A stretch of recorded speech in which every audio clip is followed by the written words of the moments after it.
پچھلے دنوں میں جو فلسطین پر حالات گزرے اور فلسطینیوں پر ظلم ہوا ہے وہ ہم سب نے دیکھا ہے۔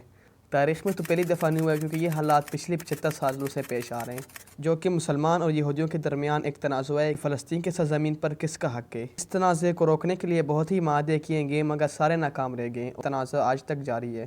تو اصل کہانی کیا ہے فلسطین کی، اور اس پر زیادہ حق کس کا ہے، اور کس طرح اس پر قبضہ کیا گیا، اور کیا واقعی فلسطینیوں نے اپنی زمینوں کو فروخت کیا تھا یہودیوں کو، یا پھر یہ جھوٹ ہے؟ یہ سب جانیں گے آج کی ویڈیو میں۔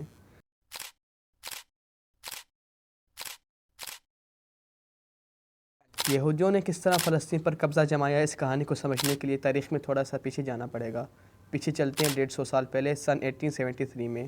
اس وقت سلطنت عثمانیہ کی حکومت تھی فلسطین پر۔ اس وقت فلسطین کی آبادی 3 لاکھ تھی، جس میں سے 94% مسلمان تھے اور صرف 4% یہودی تھے، جو کہ 10,000 لوگ بنتے تھے۔ یہ 10,000 یہودی فلسطین میں مسلمانوں کے ساتھ رہتے تھے۔ اب آپ کے ذہن میں یہ سوال تو اٹھے گا کہ اس وقت تو فلسطین میں یہودیوں کی تعداد 7 ملین سے بھی زیادہ ہے۔ یہ آپ کو بتاتا چلتا ہوں کس طرح ہوا۔ دنیا کے اکثر یہودی لوگ اس وقت برطانیہ میں رہتے تھے، لیکن یہ یہودی جو برطانیہ اور یورپ میں رہتے تھے وہ ہمیشہ سے فساد کرتے تھے، اور یہ جس ملک میں جاتے اس ملک میں فتنہ اور فساد ہوتا تھا۔ جیسے کہ انہوں نے رشیا کے شہنشاہ الیگزینڈر کا قتل کیا، اور اس کے قتل میں یہودیوں کا ہاتھ تھا، اور اس حادثے کے بعد سے یہودیوں کو ستانا شروع کر دیا۔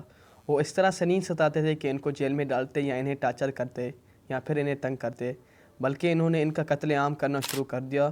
اور اس وقت روسیوں نے ماسکو کو یہودیوں سے پاک کرنے کا منصوبہ بھی بنایا، کیونکہ انہیں پتہ تھا کہ یہودی لوگ جس جگہ میں آتے وہاں فتنے اور فساد ہوتے۔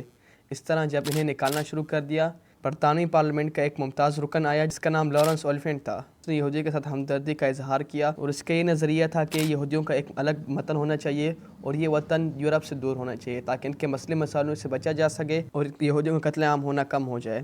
لارنس نے اپنی فکر کو ظاہر کیا اور یہ آئیڈیا پروموٹ ہوا۔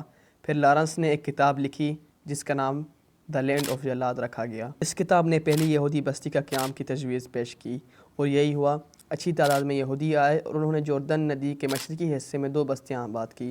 ان بستیوں میں تقریباً 4 سال تک انہوں نے قیام کیا۔ پھر جوردن کے قبائل کو محسوس ہوا کہ یہ لوگ کچھ تو غلط کرنا چاہتے ہیں۔ انہوں نے آہستہ آہستہ آس پاس والی زمینوں کو خریدنا شروع کر دیا۔ جوردن کے قبائل کو جب اس بات کی خبر ہوئی تو جوردن کے قبائل کے بڑے سربراہوں نے ایک ارجنٹ اجلاس منعقد کرنے کا فیصلہ کیا، اور اس اجلاس میں یہودیوں کو نکالنے کا فیصلہ کیا گیا۔ پھر یہی ہوا، جوردن کے قبائلوں نے انقلاب کیا۔ اس میں اردن کے قبائلوں نے یہودیوں کی دونوں بستیوں پر حملہ کیا اور انہیں باہر نکل کر دونوں بستیوں کو جلا دیا۔ اور اس کے بعد کیونکہ جوردن پر سلطنت عثمانیہ کی حکومت تھی، انہوں نے ایک درخواست کی کہ یہودیوں کو جوردن سے نکالا جائے، کیونکہ وہ آہستہ آہستہ جوردن کی زمینوں پر قبضہ کرنے کا سوچ رہے تھے، اور اس طرح یہودی ایک وطن بنانے میں ناکام ہو جاتے ہیں۔ پھر یہودیوں کو جوردن کی ندی کے مشرقی حصے سے جب نکالا گیا تو ان کی نظر پڑی جوردن نہر کے مغربی حصے پر، جہاں پر فلسطین ہے۔ اس وقت تو یہودیوں کی نیت قبضے کی تھی، تو جیسے آئے فلسطین میں ان لوگوں نے 200 ایکڑ زمین خریدنے کا فیصلہ کیا۔ اب یہ زمین کس سے خریدنی تھی؟ اس وقت تو فلسطین پر سلطنت عثمانیہ کی حکومت تھی، اس لیے یہودی چلے جاتے ہیں سلطنت عثمانیہ کے پاس زمین خریدنے کے لیے۔ صدمے کی بات ان کے لیے یہ ہوتی ہے کہ سلطنت عثمانیہ زمین دینے سے منع کر دیتی ہے، منع کر کے یہ کہتی ہے کہ فلسطین کی پاک سرزمین ہماری زمین نہیں ہے بلکہ سارے مسلمانوں کی زمین ہے، اور ہم آپ کو 1 میٹر زمین نہیں دیں گے۔ یہودیوں کے ساتھ یورپ میں قتل عام ہونے کے بعد اور جوردن میں ایک وطن بنانے میں ناکام ہونے کے بعد ایک صحافی اور رائٹر آیا جس کا نام تھیوڈور ہیرزل تھا۔ اس رائٹر نے کہا کہ انف از انف، یہودیوں نے بہت ہی نقصان اٹھایا ہے اور اب انہیں ایک آزاد وطن حاصل کرنا چاہیے، اور ان معاشرے میں ان کے وقار اور مقام ہونا چاہیے، اور اس طرح کی باتیں کرتا رہتا تھا، اور اس کی باتوں کو بہت سپورٹ ملی۔ وہ اس طرح کی باتیں کرتا تھا اور یہ باتیں آہستہ آہستہ لوگوں میں پھیلنے لگی، اور اس کی باتوں کو بہت ہی زیادہ سپورٹ ملتی تھی۔ اس طرح پہلی خفیہ کانگریس رکھی جاتی ہے۔ اس کانفرنس میں امیروں کو جمع کیا گیا اور مالی اعانت کی شروعات کی گئی ایک مستقل یہودی وطن بنوانے کے لیے۔ وہ سوچ رہے تھے کہ یہ وطن کہاں ہوگا۔ انہوں نے فلسطین کا انتخاب کیا کیونکہ وہ کہتے ہیں کہ ان کے مذہب میں وعدہ شدہ سرزمین ہے، اور اسی طرح ہیرزل نے اپنے نظریے کو پروموٹ کیا جو کہ ایک یہودی وطن کا قیام فلسطین کی سرزمین پر تھا۔ اس کے بعد انہوں نے فیصلہ کر لیا اور پیسے بھی جمع کیے تھے۔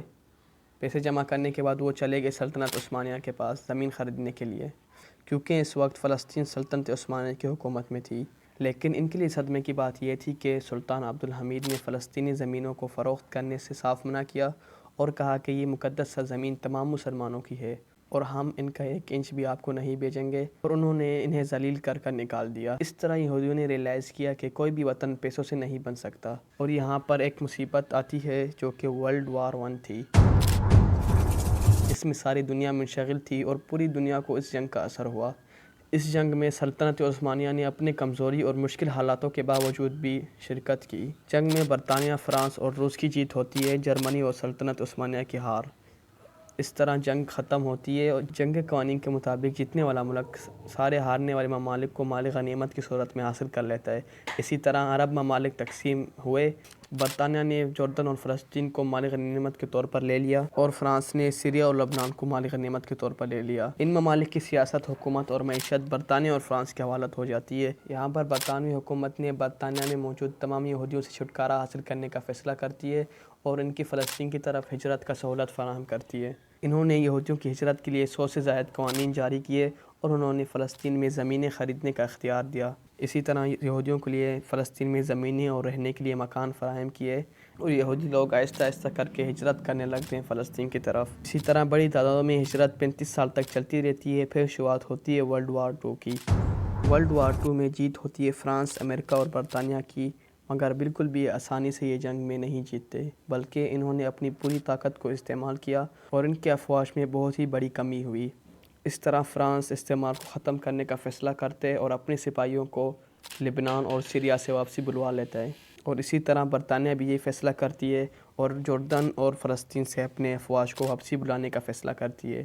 برطانیہ نے اپنے افواج کو جردن سے تو واپسی بلوا لیے، لیکن جب فلسطین کی باری آئی تو انہوں نے ایک مسئلے کا سامنا کیا، کیونکہ انہوں نے فلسطین میں ہجرت کی سہولت فراہم کی اور یہودیوں کو ایک وطن بھی فراہم کیا، تو ان کو یہ مسئلہ سامنا کرنا پڑا کہ یہودیوں کو ابھی کس طرح سے فلسطین سے منع کیا جائے۔ اب انہیں یہ مسئلہ فیس کرنا پڑا تو انہوں نے یہ مسئلہ یونین نیشنز کو پیش کیا۔ یونین نیشنز کی جانب سے فیصلہ جاری کیا کہ فلسطین کو 2 حصوں میں تقسیم کیا جائے، اس میں سے 55% یہودیوں کا حصہ تھا اور 44% مسلمانوں کا۔ یہ فیصلہ سراسر غیر منصفانہ تھا اور فلسطینی اس فیصلے پر بالکل بھی راضی نہیں تھے، اور دوسری طرف یہودی جشن منانے میں لگے ہوئے تھے۔ فلسطینی عوام اس فیصلے کے خلاف تھی، لیکن کسی نے ان کی بات نہیں سنی، اور جب اقوام متحدہ نے اسرائیل کو یہودی ریاست تسلیم کر لیا تو برطانیہ نے اپنے افواج واپسی بلا لیے، لیکن برطانوی افواج نکلتے ہوئے اپنا سارا اسلحہ یہودیوں کو فروخت کرتے ہیں اور نکلتے وقت یہ کہتے ہیں کہ یہ ہتھیار لے لو، فلسطین کی زیادہ سے زیادہ زمینوں پر قبضہ کر سکتے ہو تو کر لو۔ اس طرح برطانوی افواج پتلی گلی لے کر نکل جاتے ہیں اور یہودی تیاری کرتے ہیں فلسطینی زمینوں پر قبضہ کرنے کی، اور دوسری طرف سے فلسطینیوں کے پاس اپنی ڈیفنس کے لیے کچھ بھی نہیں تھا۔ پھر ہوتی ہے شروعات اس دن کی جس دن فلسطینیوں کو اپنی زمینوں پر ہی مارا جاتا ہے۔ یہودی لوگ فلسطینیوں کا قتل عام کرنا شروع کر دیتے ہیں اور بہت ہی بڑی تعداد میں فلسطینیوں کو اپنی زمینوں پہ مارتے اور ان کو اپنے گھروں سے نکالتے۔ اس طرح چھوٹے بڑے بے گناہ لوگوں کو مارا گیا اور ان کی ملکیات پر قبضہ کیا گیا اور اسلحہ کے طور پر انہیں اپنی زمینوں سے نکالا گیا۔ اسی طرح یہودیوں نے صرف 6 مہینوں میں 20 ملین ایکڑ سے زیادہ زمینوں پر قبضہ کیا اور ان زمینوں کے اونرز کو بے رحمی سے اور بے گناہ مارا گیا۔ اس طرح جو یہودیوں کو 55% زمین دی گئی تھی وہ تقریباً 80%، کیونکہ انہوں نے فلسطینیوں کے سارے زمینوں پر قبضہ کیا سوائے غزہ کے، تو اس لیے وہ ہر سال غزہ پر بمباری کرتے ہیں اور ان کو سارے سہولیات سے محروم کرتے ہیں، اور ان سہولیات سے محروم کرتے ہیں جن کے بغیر رہنا ناممکن ہے، جیسے کہ پانی، بجلی، پٹرول وغیرہ۔ لیکن غزہ والے لوگ اپنی زمینوں کو چھوڑنے والے نہیں ہیں